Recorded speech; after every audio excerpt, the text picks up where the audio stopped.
Good evening, everybody. So, change of location for me tonight. I'm in Torquay for the week, and so a bit of an unusual look. I'm in a really lovely modern apartment, having a week away. The first week away allowed properly since this lockdown 3 ended or is beginning to end. So, yeah, great to be with you tonight. We only arrived yesterday. Beginning to explore, have a look around, haven't been to Newquay for many years.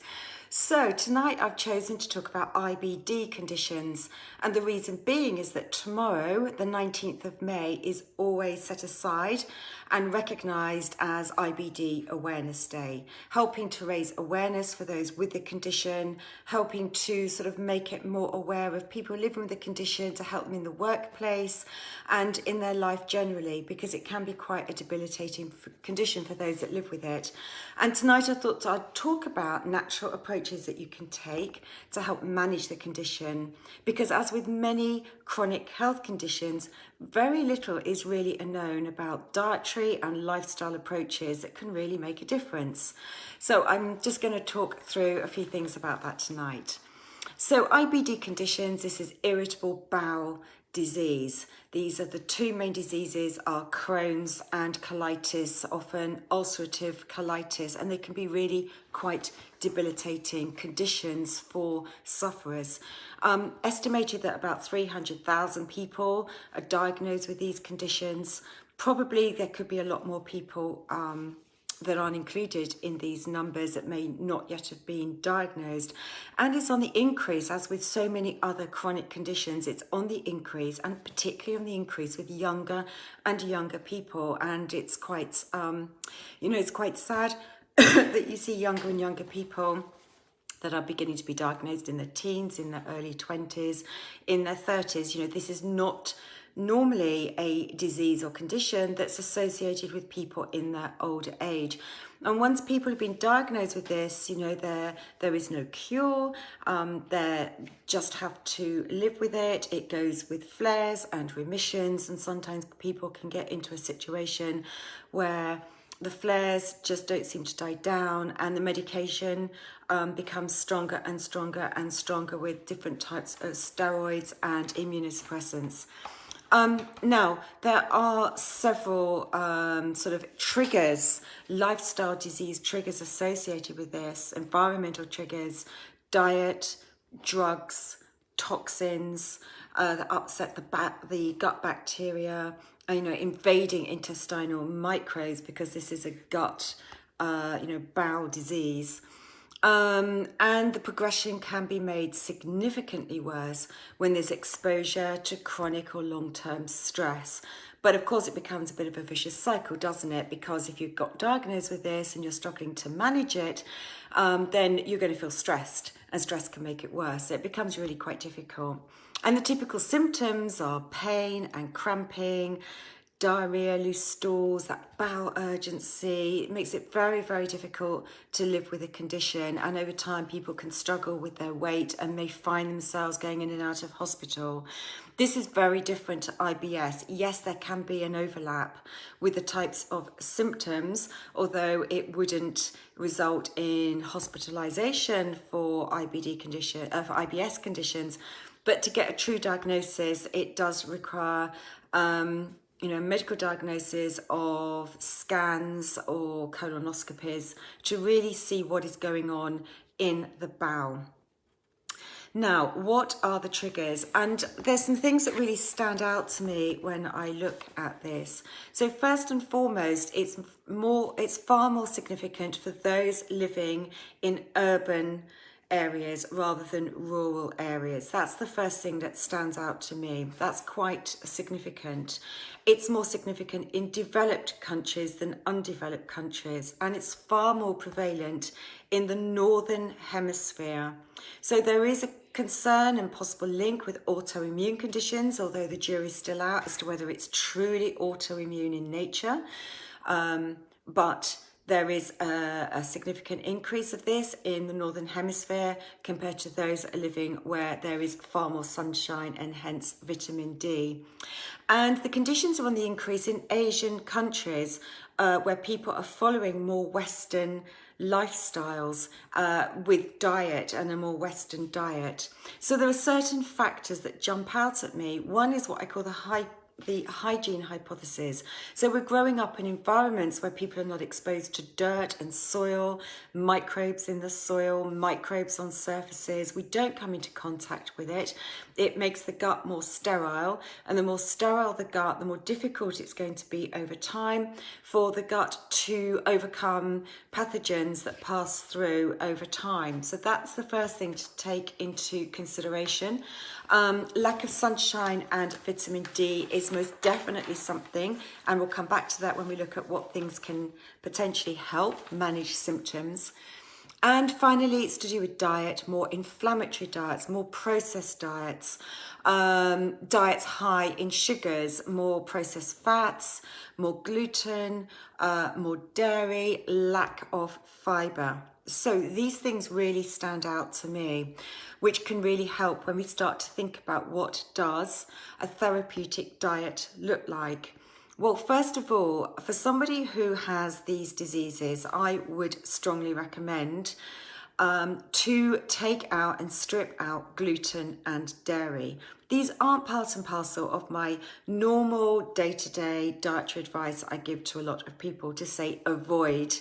It's a more extreme approach, but I think sometimes a more extreme approach is needed when you're living with something that is debilitating and can affect your life long term. So I would look to take out dairy and wheat, and people can live without dairy because it's definitely possible to get your calcium from other sources. They are not part and parcel of essential components of a diet. So dairy and gluten for me have to go. They can be irritants, they can be hard to digest, and you don't want anything that's going to be an irritant on the gut wall and may help to promote inflammation in the gut. Secondly, it's about fibre. Now, people often think of fibre as being roughage.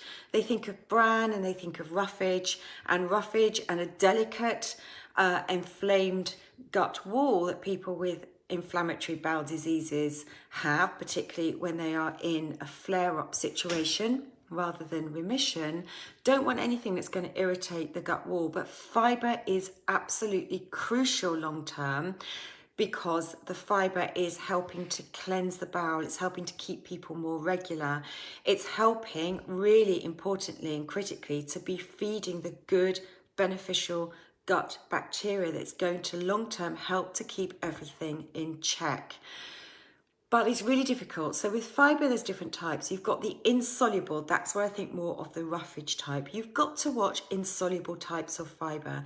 You've got to be really careful with skins on fruit and jacket potatoes. You've got to be really careful with woody stems because they are very difficult to digest, very hard for us to break down, and therefore can be more irritants on the gut wall. So those are your insoluble types of fibre. So when you're eating vegetables, you want to be thinking about cooking them really well. It's not a time to be eating raw salad. So yes, it's fibre, but we can get our fibre by cooking our vegetables, making sure we're helping to break down those really tough plant cell walls that are very difficult for us as humans to break down, these cellulose plant cell walls. And we want to be thinking more about our soluble fibre.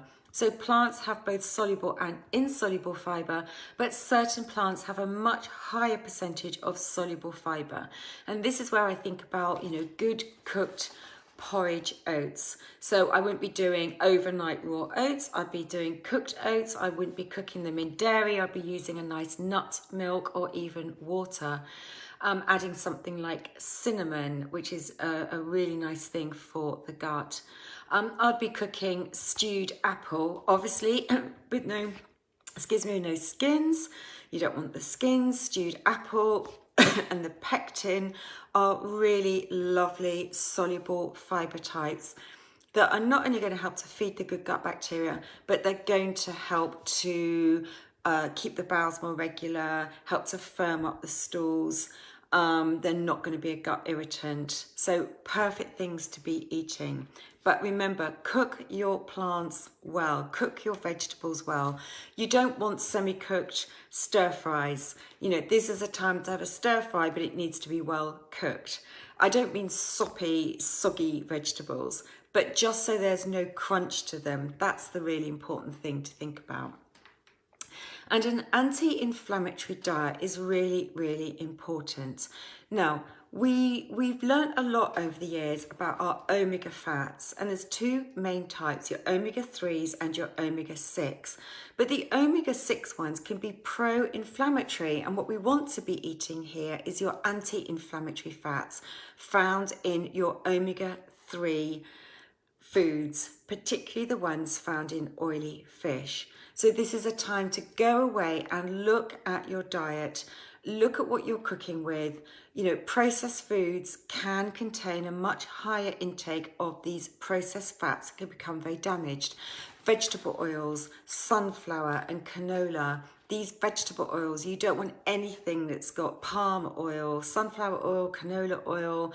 You know, I'd want to be keeping to extra virgin olive oil, coconut oil, good fats to be using, but you don't want these other fats that are highly processed, highly damaged, and pro-inflammatory. They need to be out of the diet completely.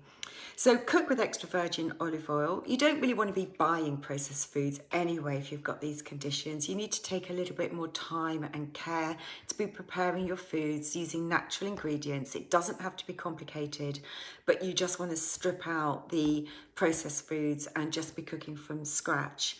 And choose your fats, avocados, a nut butter because it's smooth, so there's nothing, you haven't got irritants from whole nuts or whole seeds. You can have ground, milled flax seeds. They can be well tolerated by people with IBD conditions.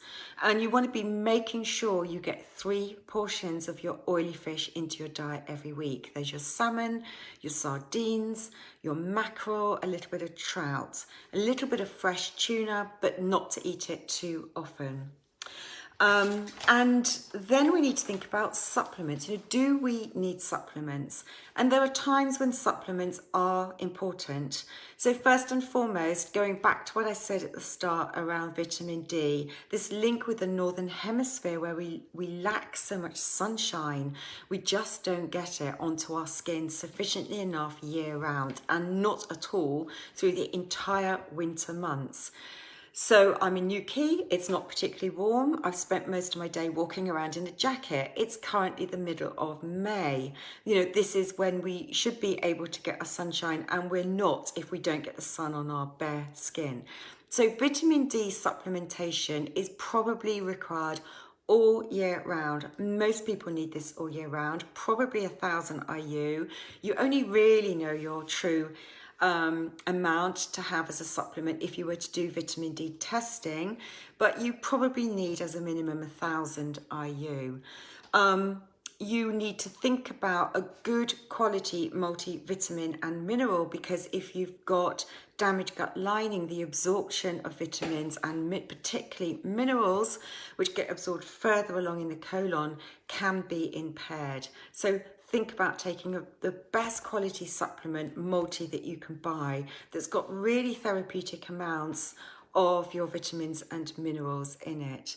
If you don't like oily fish, you need to be thinking about a very, very good quality fish oil. If you're vegan, you need to be thinking about the algae-based oils. And I've spoken about this on other talks as well, very recently. And curcumin, that's really important. So we think about turmeric. There's lots of research about the anti-inflammatory benefits of turmeric, and it's the active ingredient called curcumin that we need to get in good therapeutic doses. You want a good supplement that says it's well absorbed, because it's poorly absorbed from the gut into the bloodstream. But we need it in the gut here for the purpose of IBD conditions. And there is a whole raft of research, not only to do with the anti-inflammatory benefits of curcumin, turmeric, but to do with IBD conditions as well. So I would definitely be putting that into the diet. And last but not least this is the time to really be thinking about investing in gold standard stool testing. This is what I use in practice, and I use the very best quality testing out there on the market today. I spent a lot of time researching this, and I use the stool testing because it can give us so much information about gut health markers, immune status, digestive status, inflammatory status that you would get through your own consultant's medical profession, but it includes that as well. Looks at intestinal permeability, looks at a whole raft of commensal good bacteria, as well as a massive range of potential pathogens and parasites that are the ones that could really be irritating the gut and putting the gut into a more inflamed situation. And that's what can need addressing to really help the gut start to heal. So there's plenty of things that can help to manage these conditions. This is certainly working alongside the medical profession, not working apart. You know, this is an integrated approach. I very much would like to work in an integrated approach with consultants. But there's lots of dietary things that you can do, some supplements that you could look into taking, and I would talk to your own medical consultants to get their agreement. There's rarely contraindications with what I've just mentioned, but it is best, particularly if you're on a lot of medication, to just get their agreement before you make any starts. And think about investing in stool testing to make sure you're getting the best possible advice and the best possible outcomes for you, to just try and help avoid the flare-ups, to stay in remission, and to try and avoid not only hospitalizations, but heavier and heavier use of steroids overall. So thank you for your time. All my videos are on my YouTube channel, Peyton Principles Natural Health. Do come over and subscribe, because you'll then get notification of all the lives. But there's so much information in there for you to follow. Have a lovely week, whatever you are all up to, and I look forward to seeing you next Tuesday. Thank you. Thanks for watching.